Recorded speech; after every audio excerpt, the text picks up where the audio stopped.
कहते उसे पहुंच जाए तो नाम का खजाना मिल गया। अब जैसे जैसे सूचनाएं चढ़ती हैं सब अपना अपना बयान करती हैं, हमको इतना मिला, हमको इतना मिला, हमको इतना मिला। जब पूर्ण स्थान पर पहुंच जाएंगे तो कि हमको खजाना मिल गया, अपार धन मिला। बहुत प्रेम प्यार से और गुरु जी महाराज से सुना रहे, बोलो। सूरत ने मानी हुई दीवानी, मेरा गुरु का जाम। कहते हैं भाई संसार की तरफ से तो ये मुड़ गई और नाम में कहते हैं दीवानी हो गई। और गुरु महाराज की ऐसी दया कृपा हुई कि जाम, जाम कहते हैं प्याला, अमृत का प्याला, कहते वो पीने को मिल गया। कृपा हो गई, दया हो गई, क्योंकि जब उनको वो प्याला पीने को मिलेगा तो फिर सूरत अमर हो जाएगी, काल जाल से निकल गई, उसकी हदबंदी से निकल गई, उसके जाल से निकल गई, उसके कर्मों से निकल गई, ये पाप हो चाहे पुण्य हो सबसे अलग। कहते ऐसी गुरु की कृपा हुई, दया हो गई। बोलो। उमग उमग कर चली नव पर पहुंची, मेला निरंजन धाम। कहते हैं कि अब सूरत कहती है गुरु से कि उमग के साथ में, यानी जोश करो उससे। जैसे किसी को उमंग होती है कि वहां कूद के और दौड़ के जल्दी से पहुंच जाए और उससे मिले, तो कहते हैं नभ पर चढ़ी आकाश पर चढ़ी, तो शब्द को पकड़ा, चढ़ाई शब्द से ही होगी और दूसरा रास्ता कोई चढ़ने का नहीं है। तो नाम मिलेगा, शब्द मिलेगा, उसका स्थानीय शब्द मिलेगा, घंटा और शंख, और नभ पर चढ़ेगी तो कहते हैं मिला निरंजन, निरंजन मिले, उनका धाम मिला, उनका रूप देखा, जहाँ वो बैठे उसको देखा, कहते हैं सब दिखाई देता। और उन्हीं निरंजन भगवान का ये तीन लोग है तो नभ के ऊपर रहते हैं, यानी आकाशों में छुपे हुए, बीच में सब पर्दे जो सुरतें यहाँ रहती है उनके लिए, जो आती जाती है सुरतें उनके लिए क्या पर्दा, उनके लिए कोई पर्दा नहीं। जो यहाँ रहती है तो वापस न लौट जाए उनके लिए पर्दा डाल रखा, गगन में वो छिपे हुए, आकाश में छुपे बैठे। वो कहते हैं कि भाई गुरु की कृपा और दया हो गई, कहते हैं उनका धाम निरंजन धाम मिला, उनको देखा। नानक जी ने ऐसे ही कहा, उनके ग्रंथ में पूछा सिखों से जो पाठ करते हुए भाई ये कहाँ है, कह लगे ये समझ में नहीं आता, मैंने कहीं ना कहीं तो बैठे होंगे। तभी कहा कि मुझको उनका दीदार हुआ, जब नाम लेकर के कहा कि मैंने उनका दीदार हुआ, तो बोले कि ये कहाँ है, आप इसके पानी की साधना करते हुए भैया, कह लगे वो तो अपने को मानते पाठ करते, तो पाठ करते रहते हैं, बाकी कोई पता नहीं। सतमत में यही अंत में विकार हो जाता है, जब महात्मा चले जाते हैं तो किताबों का पाठ होता है, पाठ, और किताबें पढ़नी उठा के रखती है। अब उनसे पूछा जाएगा भाई ये कहाँ पर, तुमको नहीं बता देते, तो थोड़े दिनों के बाद सब भूल जाते हैं। और जब वो भूल गए तो जितने लोग आएंगे किताब पढ़ेंगे कि हमारे मतलब पीछे गए बाप दादे सब इस पंथ कहते हैं तो हम इस पंथ को माने, तो किताबें पढ़ते हैं बस। अब किताबों में पता नहीं चलता। अब वो सूरत कहते हैं कि भाई गुरु की ऐसी दया के साथ कृपा हो गई कि उन्होंने नाम का नशा चढ़ा दिया, नाम के रंग में रंग गए, तो कहते हैं मिला निरंजन धाम। कहते कब पहुँच करके उनका रहने का स्थान मिल गया कि हाँ ये रहे, और ये तीन लोग के मालिक है, जो उनका लोग सूक्ष्म लोग है, नीचे स्वर्ग में और उसके नीचे मृत लोग है, ये सब के मालिक है तीनों लोग, ऊपर के मालिक नहीं है। और बीच में बैठे तो उनका इधर भी राज है, इधर भी राज, ऊपर भी है, दाएं बाएं भी राज, तो जो उनका राज चुका हो बहुत बड़ा राज, यानी स्वर्ग में कुंड है उसके सामने क्या है? और ये तो खैर मृतलोक तो सबसे छोटा है, तो इसलिए कहते हैं मिला निरंजन धाम। उनका धाम तो जब उनका धाम मिल गया जहाँ बैठे, जैसे मंदिर में बैठे हुए, तो फिर दर्शन हो गया पूरा। जिस रूप में बैठे वही दर्शन होता, कोई वहां मनुष्य रूप तो है नहीं,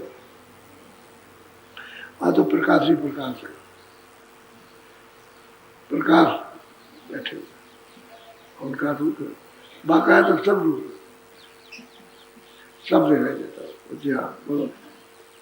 आगे चली बंक पट खोला, मेरा गुरु का नाम। कहते हैं कि भाई आगे चली, पट कहते हैं पर्दों से, पर्दे पड़े। जैसे कोई आगे चलो मकान में जाता है, आगे जाओ आगे चलो तो पर्दा खुलता जाता है। तो कहते हैं कि सैदल कमल के ऊपर चली गई, तो बहुत से लोग हैं, तो ऊपर में जा करके उन पर्दों को, पट को खोला। जैसे अपनी आंखों के हैं पलक, ये भी पट है, ऐसे पलक डाल दिए तो आंखें बंद हो गई। इसी तरह से अंदर कर्मों का पर्दा पड़ा हुआ है, तो अगर पर्दा हट जाए तो आँख खुल जाए, और पर्दा उसमें पड़ा रहेगा या और पर्दा पड़ जाएगा, कर्मों का मेल जमो, तो फिर आप उसको दिखाई नहीं देगा। तो कहते हैं जब तक पर्दा नहीं हटता तब तक आगे रास्ता दिखाई नहीं देगा।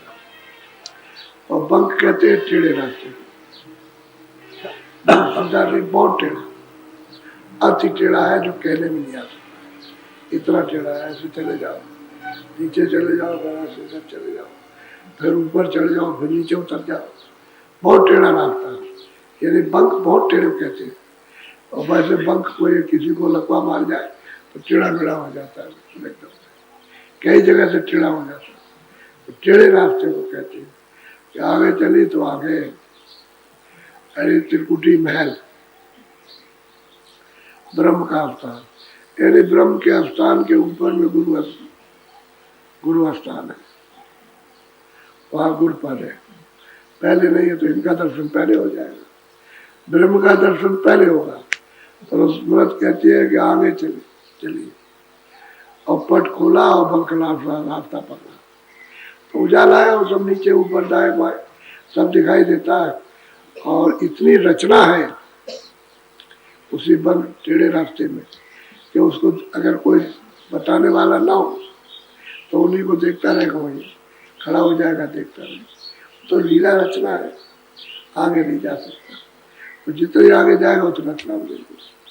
तो रचना की वजह से, सुंदरता की वजह से, दृश्यों की वजह से, और बहुत सुंदर चीज, बहुत खूबसूरत, तो वो उस वजह से नहीं जाता है, तो उसका रस लेता रहता है।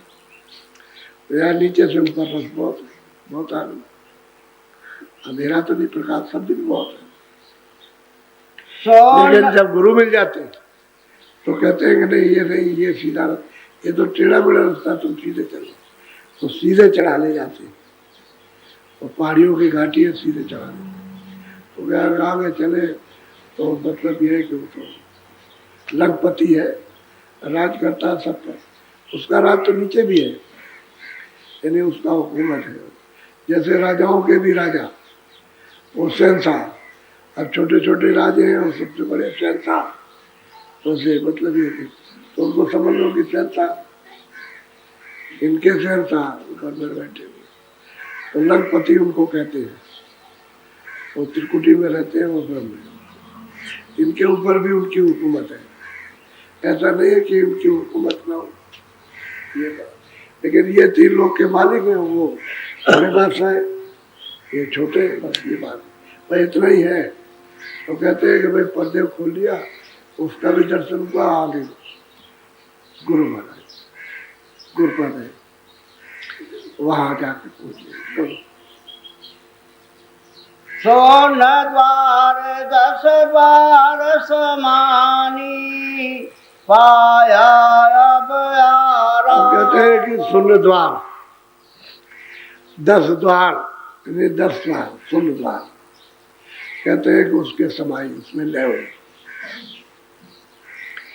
गई, यानी सूरत शब्द में लय होगी। जो 10वें द्वार से शब्द आ रहा, किंगली सारंगी उसमें लय हो जाएगी और शब्द का रूप हो जाएगी। तो कहते हैं 16 द्वार 10 द्वार, कहते हैं उसमें जाकर के समाई, वहां पहुंच लेगा बीच में पहुंच। जैसे कुछ अनाज लिए हो तो ढेर में डाल दो तो समा गई, तो उसमें जाकर के बीच में पहुंचे, सबके बीच में। अब वहां देख रही है तो वहां ये सब कुछ नहीं है, जो ब्रह्म स्थान पर ये सब कुछ नहीं मिलेगा। सैदर कमल में जो है वो कुछ नहीं, तो स्वर्ग वैकुंठ में यहाँ कुछ नहीं, ये सब कोई झगड़ा किसी तरह का नहीं है। दर्शन द्वार कहते हैं सूरत हुआ शब्द में समाई और समा गई, उसका रूप हो गए, वह है पिया पद। त्रिकुटी में सतगुरु पद और 10वें द्वार में पिया पद। अब पिया पद का दर्शन हो जाए, अब यही राज किसी को मालूम नहीं है कि पिया पद किसको कहते हैं। तो जो 10वें द्वार में जो पार में बैठे उनका नाम पिया पद नहीं है, लेकिन वही पिया पद है उसी जगह पर। जैसे गुरुपद त्रिकुटी में है उसके ऊपर, ऐसे ही वहां भी पार ब्रह्म में पिया पद है। लेकिन कोई अगर ये समझ ले कि नहीं पार ब्रह्म का रूप ही पिया पद है, वो नहीं पिया पद आ गया। कहते हैं वहां जब ये सूरत पहुंच जाती है, दर्शन कर लेती है, तब फिर आगे चलने के लिए तब सब सामान इसका इकट्ठा हो गया और बड़ी सजावट की। तो कहती है सुन द्वार, सुन के दाखिल होने का दरवाजा और 10वां कहते हैं उसमें दाखिल भी हो गई, और कहते हैं समाई और वहां पहुंची बीच में, और फिर उसका दर्शन भी हुआ। अब वो साधना करने वाली सूरत अपने गुरु से संवाद कर रहे कि आपकी कृपा दया से कि हमने ये पाया, ये देखा और ये चल रहे रास्ते। बोलो महासोन से भमर गुफा पर जाई मिली सतनाम। कहते हैं कि जब ये पिया पद 10वें द्वार को प्राप्त कर लिया तो आगे चलिए। महासुन को पार करती हुई और भगवान रोका उसका दर्शन करती हुई, कहते हैं कि फिर सतलोक में दाखिल हो गई, पहुंच गई सतलोक। अब वही अपना खजाना है, सब सुरतों का वही खजाना, वही धाम, वही खजाना है, वही देश है, उसी को वही से सब आई और वही फर्क पहुंच गई। ऐसे साधना भावपूर्ण जब प्रेमियों ने की और सब पकड़ा, बाहर का झंझट झगड़ा सब बहा दिया चित्त से, मन से और लग गए उसे तो पार कर गए। जब बखेड़े को बांधे रहोगे ना तो चित्त उसमें लगा रहेगा, संसारी विकारों में, और मन उत्पाद करेगा, भगेगा, उधर जाएगा इधर जाएगा। बुद्धि निश्चय अनिश्चय करती रह जाएगी तो उसमें विवेक नहीं होगा, तो निर्णय नहीं कर सकती। अहंकार दीवार बनाकर अपना इन सबको नाश करके अपना आत्मपति जमा लेता है। हम पूछे हम पूछे बस उसी में फंस जाता है। ये बात इन बखेड़ों से सबसे जब सूरत अलग होती है, हाँ बिल्कुल निर्दल, कोई किसी तरह का तभी जाए। बीच में पकड़े रहोगे तो तुम आंखों के ऊपर ही नहीं चल सकते, यहीं फंसे रह जाओगे इस जगह पर। तो ये है साधक, अपनी साधना जो उसने धन कमाया और गुरु को पेश कर रहे। ऐसे गोस्वामी महाराज के सामने उन शिष्यों ने, प्रेमियों ने कमाया, उनके सामने पेश किया, चरणदास जी के सामने, और जितने महात्मा है जिन प्रेमियों ने कमाया उनके सामने हाजिर करते हैं कि हमने कमाई की है, उसको अर्पण कर देते हैं। परमात्मा की कमाई अर्पण करते हैं तो गुरु बहुत खुश होते, कहते चलो तुमको और खजाना देंगे। तो इस तरह से देखती जाए। अब वो सतलोक में पहुंच गई, वहीं से आए थे वहीं पहुंचे। घर तो उसका वही है, जहां से निकली थी वहां पहुंच गई। असली सागर तो आने जाने का वही। अब ऊपर तो है, जाएगी वो ऊपर में, लेकिन यहीं से उतरी थी। उतार उसका वही था, वहां पहुंच गई। अब कोई उतार तो है नहीं, अब तो सिर्फ जाओ, आओ जाओ, कहीं भी किसी देश में आओ जाओ। उस प्रकाश को बर्दाश्त कर लो और आते जाते रहो, और कुछ नहीं। कोई वहाँ किसी तरह का घूमने का, जाने का, आने का, ये शब्दों के द्वारा आते जाते हैं। शब्द से चढ़ गए, शब्द से उतर आए, शब्द ही सब कुछ है। गए शब्द से आ गए, चढ़ाई से गए, तो चढ़ाई तो सब जो कुछ भी है नवा शब्दों का। अब शब्द पे बैठ गए तो चाहे ना जाओ, वहां तो स्वतंत्र है सब, और सूरत भी स्वतंत्र है, कोई बंधन तो कोई किसी तरह का है नहीं। बोलो। हाँ, अलख अगम से भेंटा कीना। अब वो कहते हैं सूरत की हम अलग में गए और अगम में गए, उनसे भेंट की। अलग पुरुष से भी भेंट की अगम लोक में, और अलग लोक में, और अगम लोक में गए तो अगम पुरुष से भेंट की। कहते दोनों से भेंट की, यानी दोनों के दर्शन हुए आमने सामने, उनको देखा। अब वो सूरत कहती है गुरु महाराज आप ऐसी कृपा अपरंपार